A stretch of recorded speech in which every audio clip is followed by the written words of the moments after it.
إلى هذه خلقنا تسلل حضرة النبي المصطفى رسول الله وإلهي ونبنا الأنبياء المرسلين والأشهاد والسلين والملائكة المقربين خصوصا سيخنا الأكبر مبجند البغدادي وخصوصا yang santri mulia Syekh Abdul Halim bin Sulaiman membaik ibnu Baju Jumba Diratul Mulim Al-Fatihah.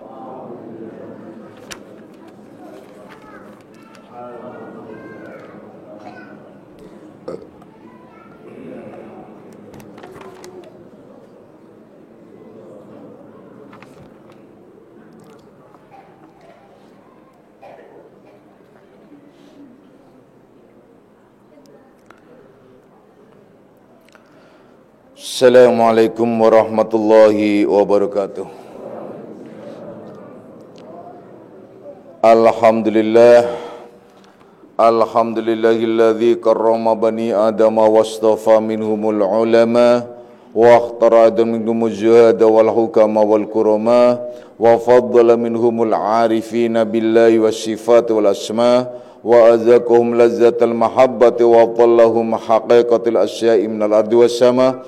Wassalatu wassalamu ala sayyidina Muhammadin khatamil anbiya alladzi khuliqa min zatihi wa minhu jami'ul asya wa ala alihi wa ashabi sadatil awliya wa ala tabi'in wa tabi'it tabi'in lahum bi ihsanin ila yaumil jazaa. Subhanaka la ilma lana illa ma 'allamtana innaka antal alimul hakim wa la haula wa la quwwata illa billahil aliyil azim. Amma ba'du. Ma'asyiras salikin, kaum bapak dan kaum ibu jamaah pesantren Akmaliyah, anak-anak rohaniahku semuanya, baik yang hadir secara jasmani maupun nafsani, baik yang mendengarkan langsung di pesantren Akmaliyah maupun yang melalui radio online Akmaliyah. InsyaAllah mudah-mudahan di senja Ahad ini kita bersama-sama mendapatkan limpahan rahmah, maghfirah serta hidayahnya. Amin ya rabbal alamin. Mari kita lanjutkan dalam kajian kita yang masih membahas tentang ghurur, dzamul ghurur, yaitu ketercelaan atau artinya buruknya orang-orang yang terpedaya. Nah, sudah dibahas beberapa tentang terpedaya, tapi kita masih membahas tentang bagian yang kedua. Bagian yang pertama sudah, yaitu terpedaya dalam urusan ilmu. Kemudian terpedaya dalam urusan ibadah, sudah sebagiannya dibahas pada kajian yang lalu. Karena banyak sekali orang-orang yang memang terpedaya. Seperti Imam Ghazali juga menyatakan banyak orang yang terpedaya karena hanya sibuk ibadah itu pada wilayah lahiriahnya saja. Memperelok ibadah hanya pada wilayah lahiriahnya saja. Renungkan baik-baik. Tidak sedikit orang yang heboh dan sibuk dalam urusan wudu, dalam urusan sholat dan sebagainya. Tapi pada wilayah lahiriah, hakikat dari ibadah itu sendiri ia tidak faham, tidak mengerti, bahkan tidak tersentuh dan tidak menyentuh. Pada wilayah batiniah itulah yang disebut orang-orang yang terpedaya ibadahnya. Dia merasa sudah suci, sudah bersih, sudah suci dan bersih dari hadas kecil dan hadas besar. Padahal dia hanya suci dari hadas kecil dan hadas besar itu secara lahiriah. Tapi yang dikehendaki dengan hadas kecil dan hadas besar, menurut yang hakiki, yang sesungguhnya itu tidak. Kenapa sih? Sebagai salah satu contoh hadas besar yang dikehendaki oleh Allah, yang sesungguhnya dalam diri kita ialah innamal musyrikuna nijsun. Sesungguhnya orang-orang musyrik itu najis. Musyrik itu najis. Najis itu yang disebut najis mughaladuh. Jadi orang-orang musyrik bahkan di ayat lain menjelaskan itu ke masjid aja nggak boleh. Itu musyrik loh kalau sesungguhnya itu. Karena Pak najis. Makanya kalau ada orang yang Orang yang punya paham semacam itu akhirnya menjudgment, menghukumkan orang-orang musyrik. Maka kalau dia ke rumahnya aja itu, kalau tempat duduknya harus dibersihkan. Tempat duduknya. Karena apa? Itu tadi berpatokan dengan orang musyrik itu najis. Ke masjid gak boleh. Dan udah macam-macam lah, banyak lah. Jadi ada beberapa keterangan-keterangan tentang musyrik itu najis. Kalau sudah dinyatakan musyrik itu najis, berarti itu ada najis yang disebut mughaladoh yang besar. Najis mughaladoh di sini berarti najis yang ada di dalam diri kita. Jadi bukan yang sebatas pada wilayah lahiriah. Yang di dalam diri kita berarti itu akidah. Akidah berarti kemusyrikan, menduakan Allah, menyekutukan Allah. Nah itu yang paling penting kalau istinja, membersihkan najis-najis tersebut. Kalau hanya sebatas lahiriah itu berarti masuk golongan yang ghurur. Itu sudah dibahas juga pada kajian yang lalu tuh, ya. Jadi kalau orang umum najis, contoh istinja. Istinja apa sih? Najis mukhafafah, najis mutawasito, najis mughalado, udah sibuk di sini saja. Tapi dia tidak menyentuh ke dalam najis mukhafafah apa sih? Najis mukhafafah itu kita melupakan. Seperti kita melupakan Allah, kita melupakan Allah, artinya melupakan perintah Allah, melupakan, itu najis mukhafafah. Lupa itu. Jadi lupa dan melupakan, itu najis mukhafafah itu. Contohnya ada sholat, kalian udah. Jadi dia tahu bahwa sholat itu wajib, tapi dia nggak menganggap, udah biarin aja, melupakan. Ini udah najis mukhafafah ini. Ini bukan berbicara masalah dosa, beda lagi ya. Ini najis mukhafafah itu udah nempel. Kemudian apa lagi najis mutawassit? Kalau najis mutawassit untuk masuk ke wilayah diri, apa sih? Ialah berbagai macam dosa. Dosa yang disebut fahsa. Fahsa itu ialah yang ada di dalam diri kita, termasuk penyakit-penyakit, sifat-sifat. Sifat apa sih? Sifat nafsu amarah dan lawamah, dan juga sawalat. Sebut saja lawamah, ujub, riya, takabur dan lain sebagainya. Itu najis mutawassit itu. Najis pertengahan. Kalau secara lahiriah mutawassit ialah berbagai macam kemungkaran.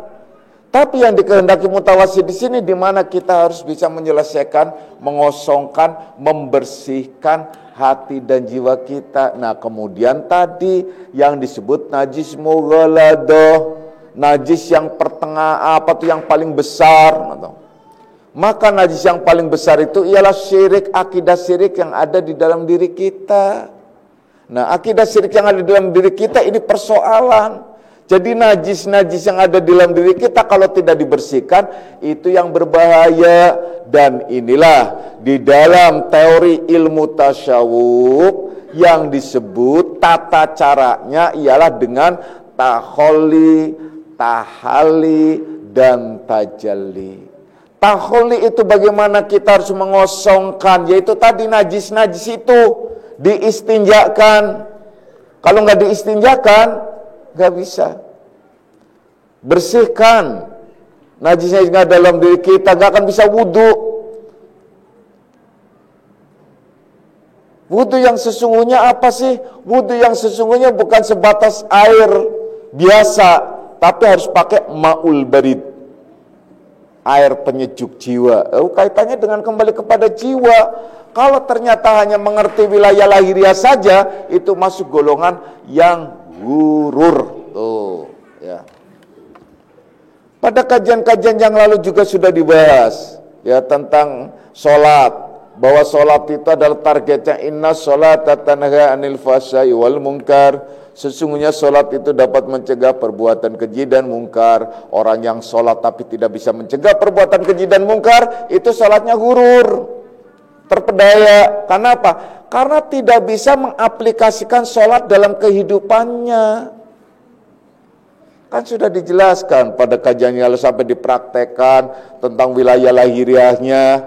Tapi wilayah-wilayah lahiriah bagaimana caranya takbir, ruku, sujud, sampai Bapak berdiri kalau masalah kemarin itu kaifiat. Dan banyak orang yang terpedaya dengan kaifiat. Tapi juga tidak sedikit orang yang terpedaya, dia tidak mampu masuk ke dalam pengertian yang sesungguhnya tentang sholat. Kalian disuruh itu iqamah, mendirikan. Aqimus sholat, dirikan sholat. Tidak ada perintah kerjakan sholat. Cuman dalam bahasa Indonesia akhirnya sering para ulama mengatakan kerjakan sholat. Padahal aqimus sholat.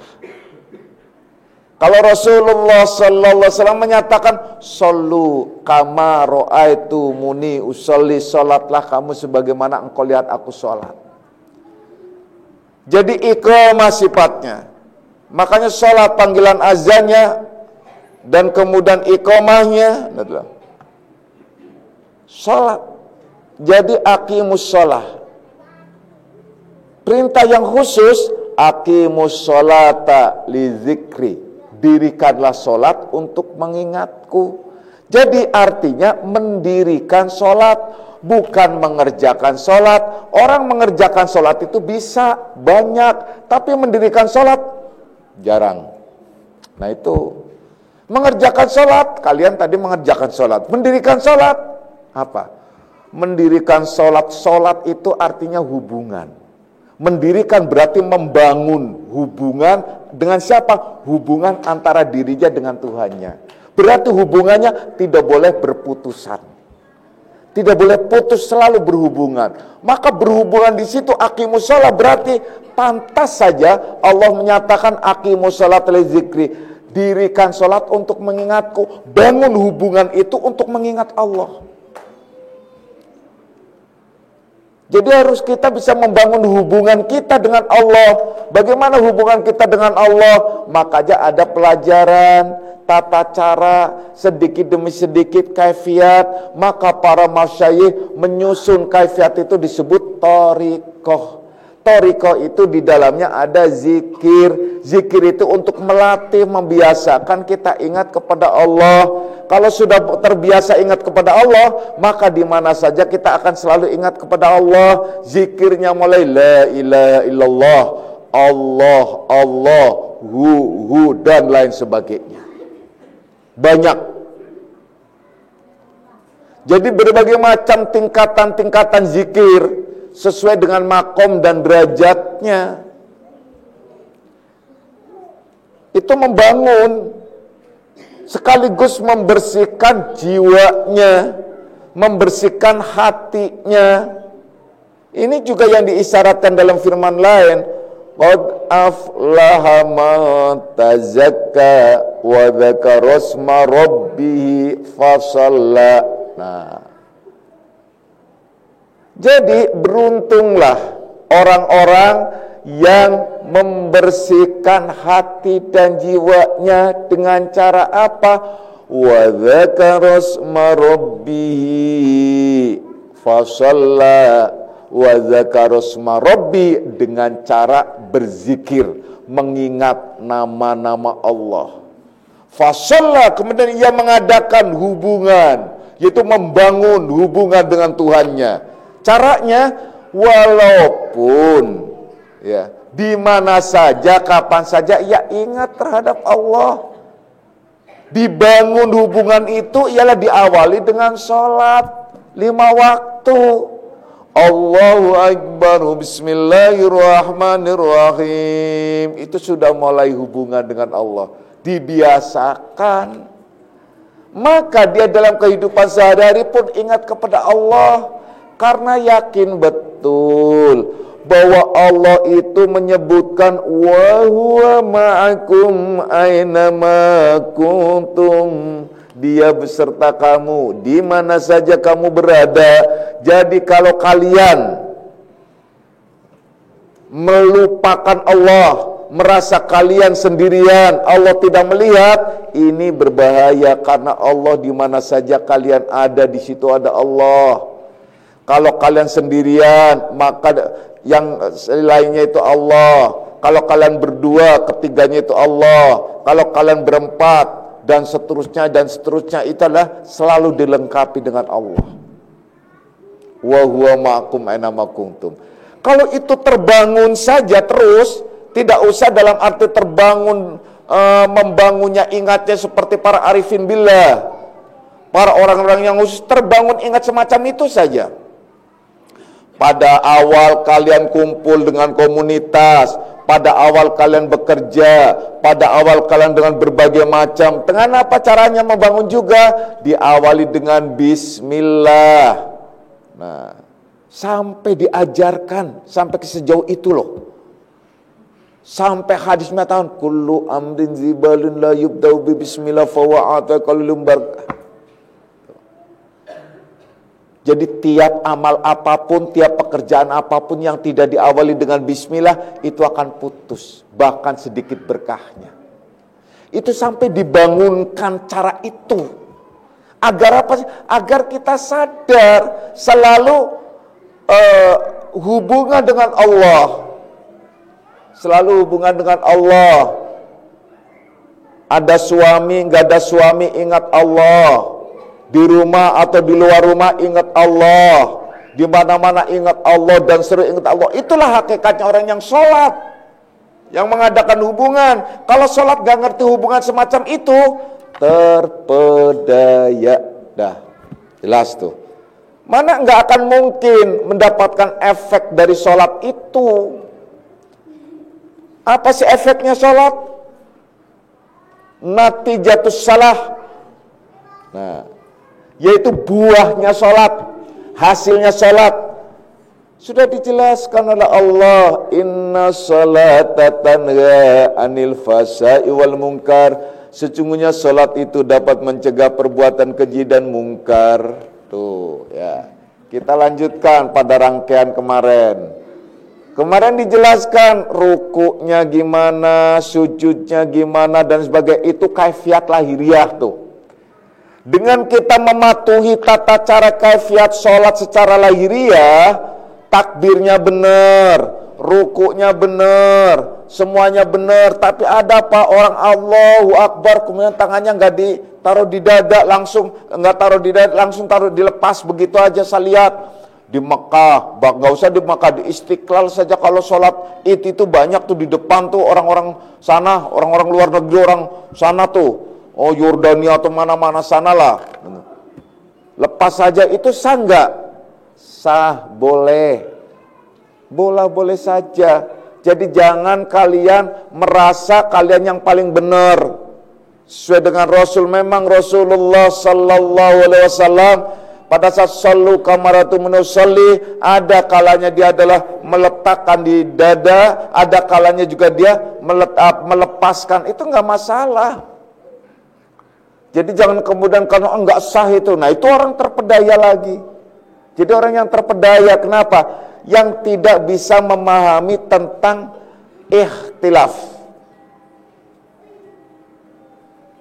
Yang penting jangan sampai kalau habis takbir Allahu Akbar. Nah kalau Allahu Akbar gini itu drakor. Ya, iya gitu. Nah Allahu Akbar plok begini, nggak begini, ya udah kacau itu ya. Allahu Akbar lepas kita, Allahu Akbar ya udah nggak apa-apa, macam nggak apa-apa. Begitu juga bacaannya. Kalian, wah nggak kunut, itu nggak sah sholatnya kalau sholat subuh. Ah udah itu orang yang terpedaya lagi, orang yang hurur namanya. Mau kunut nggak kunut itu nggak ada masalah. Karena itu adalah sunnah saja, bukan syarat masrutnya sholat subuh. Ya, awas loh. Jadi mau kunut boleh, nggak kunut nggak apa-apa. Dia nggak apa.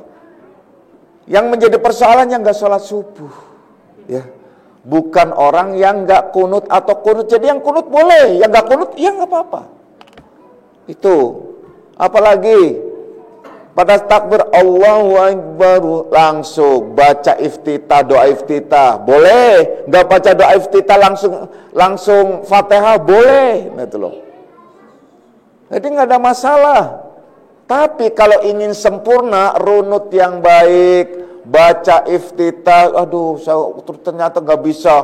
Sami Allahu liman hamidah, Rabbana walakal hamdu mil'us samawati wal ardi wa mil'u ma syi'ta min syai'in ba'du. Oh, enggak sampai ke situ Pak, cuma saya bisanya gini, Allahu akbar, sami Allahu liman hamidah, Rabbana walakal hamdu. Sampai itu saja Pak. Enggak apa-apa, boleh. Karena la sholata illa bil Fatihah. Tidak ada sholat kecuali dengan Fatihah. Jadi yang wajib di dalam sholat itu Fatihah. Awas loh, yang wajib di dalam sholat itu Fatihah. Makanya kalian supaya nggak hurur, lancarkan baca Fatihahnya. Yang lain-lainnya nggak apa-apa kalau kalian nggak lancar. Yang lain-lainnya nggak apa-apa kalau kalian ternyata nggak bisa. Walaupun Allahu Akbar. Fatihah selesai tuh Allahu Akbar, Allahu Akbar, Allahu Akbar, Allahu Akbar, Allahu Akbar. Langsung cepat gitu. Nggak ada masalah. Yang penting lurus. Jangan jadi Allahu Akbar lurus, sami Allahu liman hamidah lurus terus. Jadi lurus artinya sampai pada posisinya. Jangan sampai sami Allahu liman hamidah belum tegak langsung ruku, sujud. Nah itu yang nggak boleh, terpedaya juga. Jadi kalau i'tidal ya tegak baru sujud. Kayak orang yoga deh pokoknya. Yoga kan harus diselesaikan pada posisinya. Itu ya. Coba, jadi terus begitu. Jadi nggak bisa baca apa-apa, nggak apa-apa. Nggak bisa baca apa-apa, nggak apa-apa. Ini nggak apa-apa. Ya. Takbir seperti kemarin apa sih? Ini Allahu Akbar. Kalau perempuan, enggak ya, sama gitu. Nah kalau perempuan nanti kayak kembang, gitu. Repot lagi. Nanti ada perempuan, Allah. Enggak salah gitu. Enggak usah lah digaya-gayain, Allah aja. Nanti Allah. Ada lagi ya. Allah Akbar. Jadi baca Fatihah ya. Nah baca Fatihah usahakan kalian paling tidak kalau tidak mengerti faham. Mulai dari awal sampai akhir tuh utamakan kalian faham, mengerti. Syukur-syukur kalian bisa baca artinya itu mengerti sampai dari awal sampai akhir. Wah, kalian bisa terpedaya lagi nih. Nah, dua-duanya bisa terpedaya. Yang memakai itu bisa terpedaya, yang tidak pakai juga bisa terpedaya. Maksudnya yang memahami. Kalau di dalam kitabnya kecil, namanya kitabnya itu Miftahul Jannah. Itu nama kitabnya. Nama kitabnya itu Miftahul Jannah. Sebenarnya kitab ini adalah menjelaskan lebih kepada masalah tata cara membaca yang baik dan benar tentang Al-Quran, termasuk tajwid-tajwidnya. Nah, menyinggung juga tentang Fatihah. Di kitab Miftahul Jannah itu diterangkan, ini di kitab Miftahul Jannah ya, bukan berarti saya juga menyuruh kalian. Itu menyinggung sampai menjelaskan tentang bahwasanya orang membaca Fatihah itu kalau salah dia bisa memanggil 7 setan. Wah, lo 7 setan. Dan sekaligus membuka 7 pintu neraka. Wah, udah repot deh, udah kacau. Di mana saja letaknya itu sebenarnya untuk menekankan orang supaya bisa bacanya itu tartil dengan baik dan benar, baca Fatihahnya. Makanya dulu kalau di zaman dulu belajar baca bismillah dan Fatihah saja itu bisa berbulan-bulan. Belum tentu benar. Nah, karena apa? Gurunya itu tartil banget cara memberikan pelajarannya. Kalau di sini nggak baca Fatihah nggak dinaik-naikkan, orang tuanya datang ke gurunya. Ini apa sih anak gue? Nah, kan repot lagi kan? Ikut campur orang tuanya, ya. Nah itu. Apa saja di tempat-tempat ini saya hanya menjelaskan sumbernya kitab Miftahul Jannah. Itu menjelaskan bahwasanya ya di suratul Fatihah itu ada 7 tempat yang apabila kalian menyebutnya maka itu setan yang datang. Makanya banyak tuh orang setan. Itu katanya. Di mana saja? Pertama ialah ada di awal surat. Yang kedua juga ada di awal surat. Yang ketiga ada di ayat pertama maksudnya. Seperti alhamdulillahi rabbil alamin. Itu bisa manggil dua setan. Pertama adalah setan si Dulil, kedua setan si Hirob. Kenapa setan Dulil? Karena dia mewasolkan, mengidhomkan, menggabungkan. Nah itu loh. Yang seharusnya huruf itu harus diidharkan, dinyatakan. Contohnya, alhamdulillahi rabbil alamin. Tapi orang banyak baca alhamdulillah. Masuk L-nya cuma masuk alhamdulillahi nah, padahal hi rabbil. Nah, bukan hirob. Nah, jadi itu dimasukkan, itu persoalannya. Awas loh. Jadi kalau yang benar alhamdulillahi rabbil alamin, itu jadi benar-benar nyata loh. Tapi kebanyakan coba kalian renungkan, coba kalian baca alhamdulillah. Nah, alhamdulillahi. Tapi banyak alhamdulillahir, bukan hi Rabbil alamin. Karena itu nggak ada wasol. Jadi tulisannya ya begitu. Cuman kadang digabungkan. Kalian, tapi saya ngimamin kiai loh. Kiai apa? Ya kiai. Tapi bacanya coba dengerin. Alhamdulillah. Udah deh. Tapi juga jangan kemudian kalian batalin makmumnya. Oh nggak bener ini. Nah, kalian terpedaya juga namanya. Kenapa berpatokan itu mulu? Yang penting tidak ada maksud. Tapi ya panggil juga itu setannya ya. Makanya pantas saja pada saat kalian sholat sendirian setannya itu adalah pada datang. Satu setan membawa 1000 setan. Nah sekarang yang dipanggil 7, berarti pemimpin satu-satu bawa 1000, berarti 70.000 setan datang tuh. Ya udah. Alhamdulillahi rabbil alamin. Ayo kita runut ya. Kita runut ini di kitab Miftahul Jannah nih, kita runut. Alhamdulillahi rabbil alamin. Coba kalian kalau perhatikan Bapak ngimamin itu alhamdulillahi rabbil alamin enggak. Makanya kadang-kadang kalian kok Bapak kayak putus-putus ya gitu loh.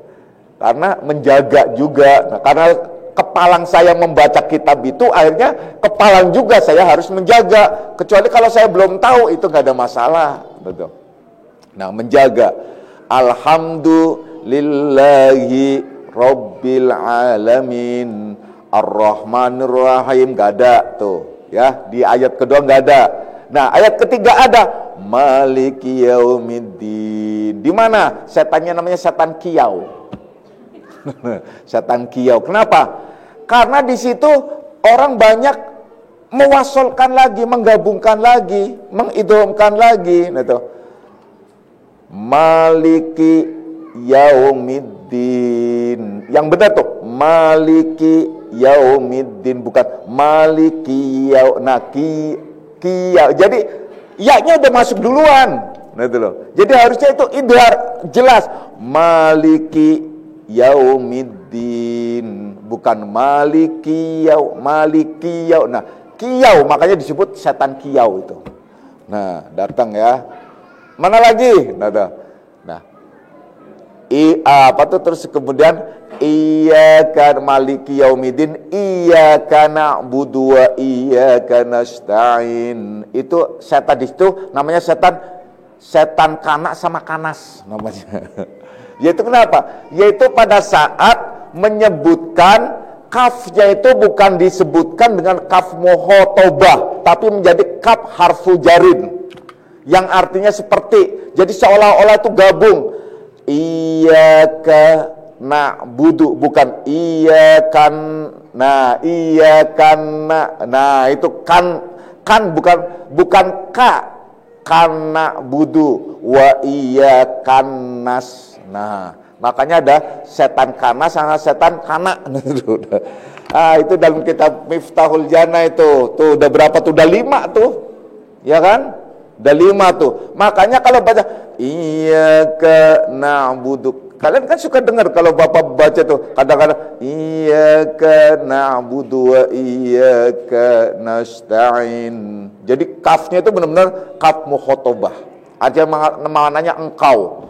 Kalau kafnya jadi digabung begitu artinya seolah-olah kayak harfu jarin yang akhirnya maknanya seperti. Nah itu. Jadi kalau iya seperti, nah kan repot lagi, itu berubah. Tapi bukan berarti begitu ya. Bapak hanya ingin menjelaskan saja bahwa ada pengertian semacam itu. Jadi kalau kita terpaku dengan itu saja juga bisa terpedaya. Kalau kita tidak memahami juga bisa terpedaya. Nah, dah berapa tadi setannya? Udah setan berapa? 5. Pertama namanya setan. Nah, dulil itu maksudnya abdulil. Dulil ya dulil. Yang kedua hirob. Yang ketiga kiau. Yang keempat kana. Yang kelima kanas tuh. Yang keenam apa? Nah tuh. Ialah di tempatnya nih. Ihdinas siratal mustaqim. Enggak ada. Siratal ladzina an'amta ta'a. Jadi biasanya an'amta'a. Nah, digabung. Jadi yang benar an'amta alaihim, jangan an'amta ala. Apalagi orang amta. Nah, ada lagi, bukannya an'amta'a. Nah, taknya itu adalah dimukhatabkan. Taknya itu an'amta alaihim, jangan an'amta ta'a langsung ta'alaihim. Nah itu namanya setan ta'a. Nah kemudian an'amta alaihim ghairil maghdubi'a. Setan yang terakhir adalah setan si bi'a. Nah itu perempuan berarti setannya. Jadi ghairil maghdubi alaihim. Nah, biasanya ghairil maghdubi. Nah, bi'a langsung. Ghairil maghdubi alaihim. Nah, itu. Sama an'amta alaihim. Nah, itu maksudnya.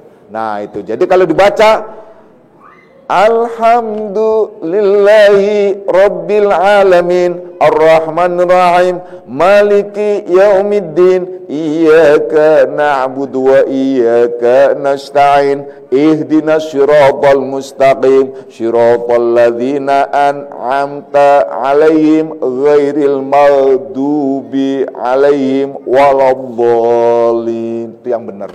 Kalau yang kalian dengar umum bismillahirrahmanirrahim alhamdulillahirabbil alamin arrahmanir rahim maliki yaumiddin iyyaka na'budu wa iyyaka nasta'in ihdinas siratal mustaqim siratal ladzina an'amta 'alaihim ghairil maghdubi 'alaihim waladdallin. Umum.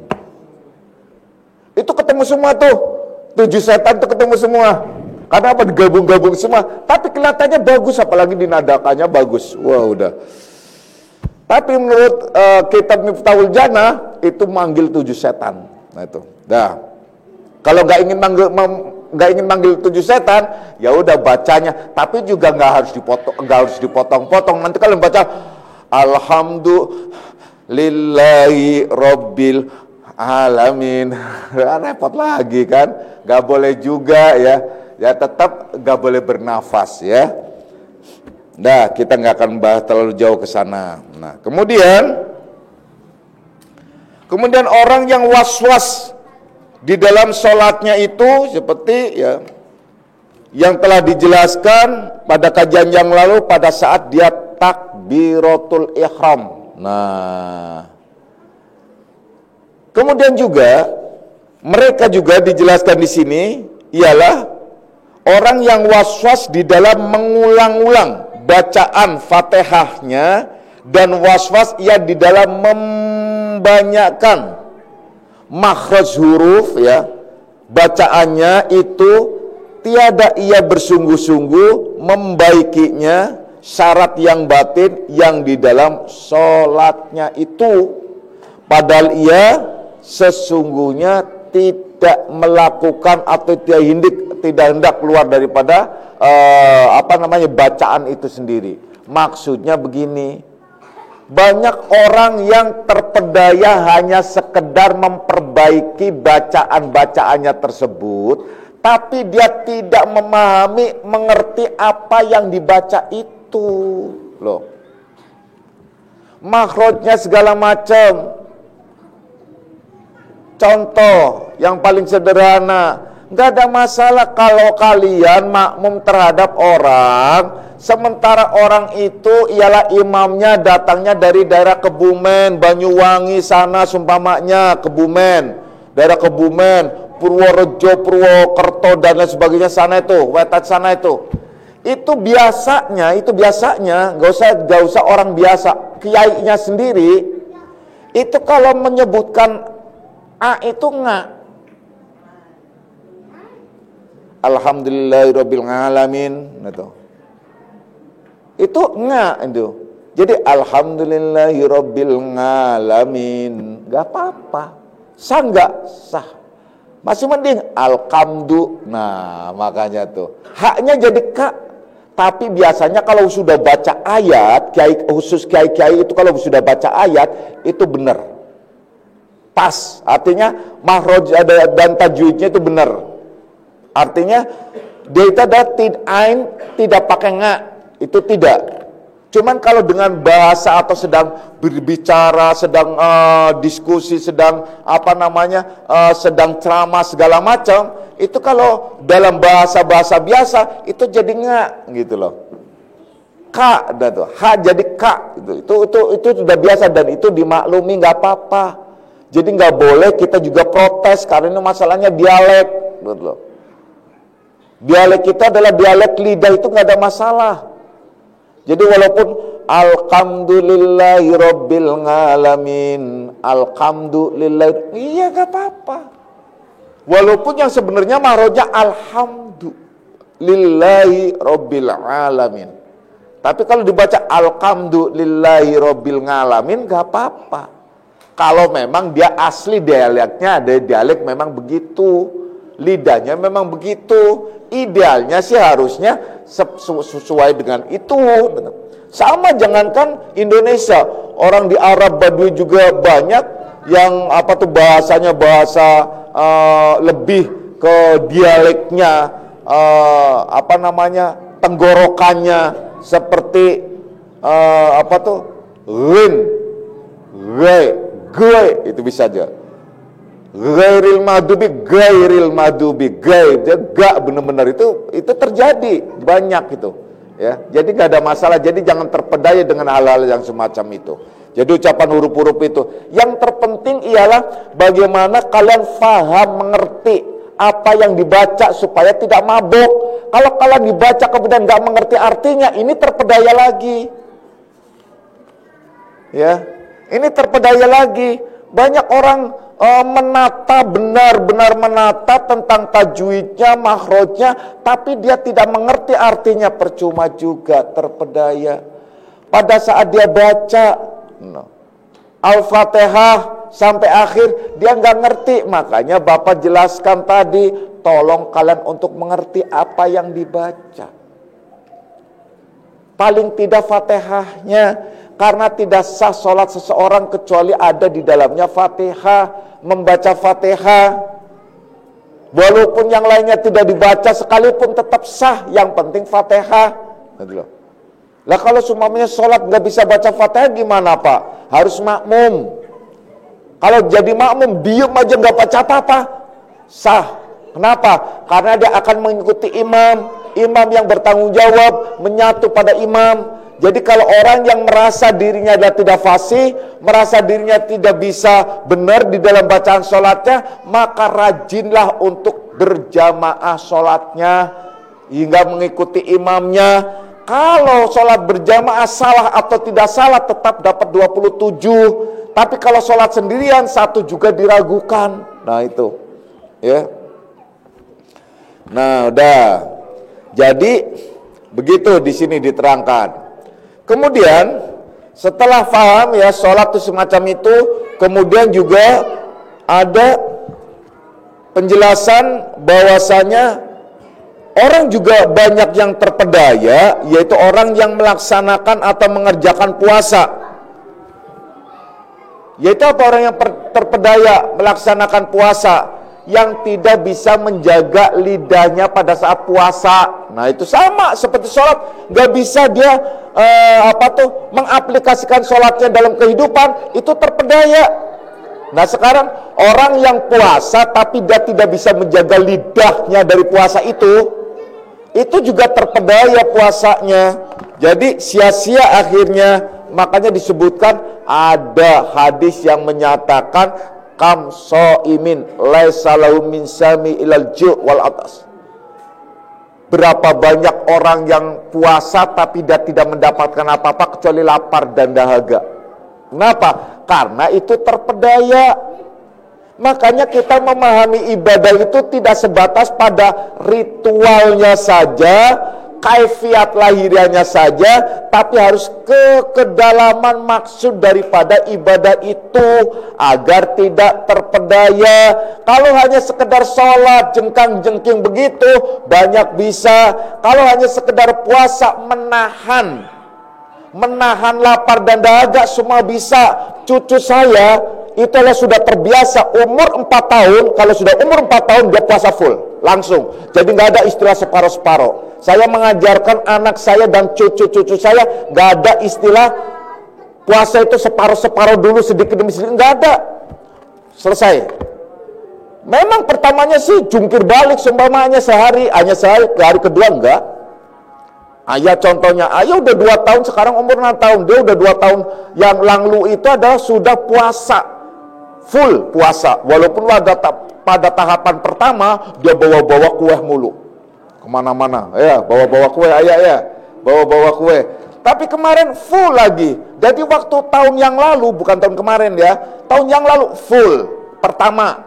Nah, tidak batal. Kemudian tahun kemarin juga full, tidak batal.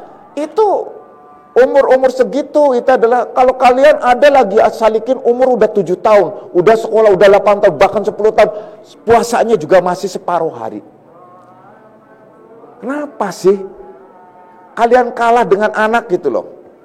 Ini sampai ini anak cucu saya seperti Basit, Faik, itu rajin banget puasa Daud dan puasa Senin Kamis kalau enggak. Faik lagi rajin puasa apa? Daud apa Senin Kamis? Senin Kamis. Basit, Daud kemarin.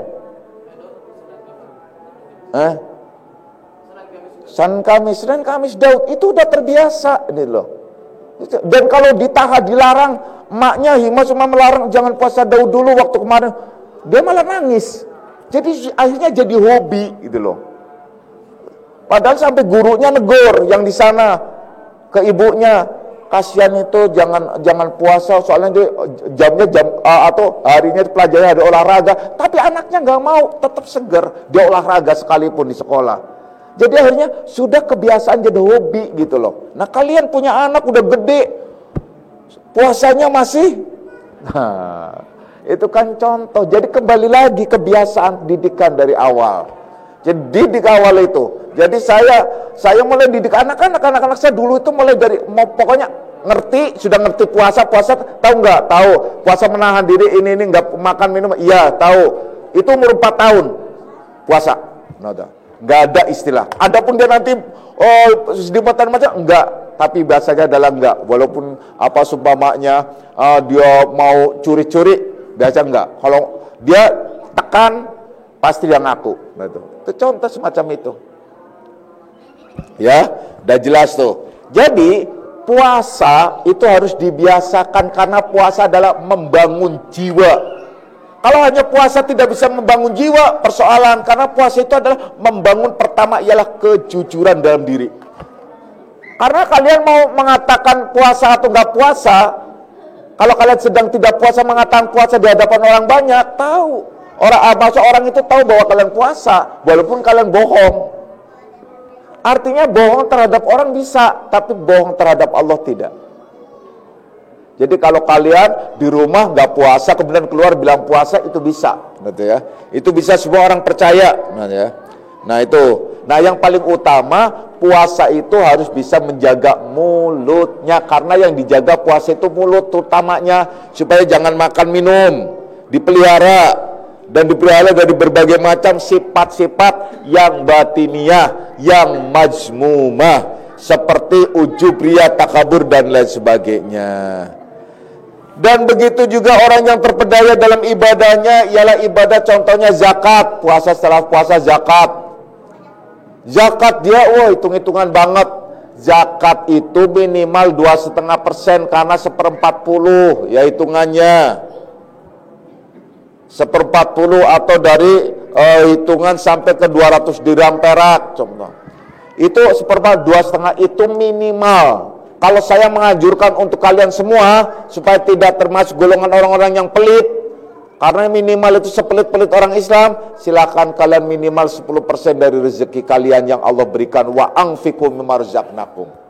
Namun yang namanya zakat yang harus kalian ketahui tidak sebatas memberikan untuk di jalan Allah, tapi juga harus kalian tahu apa tuh zakat. Zakat itu artinya membersihkan.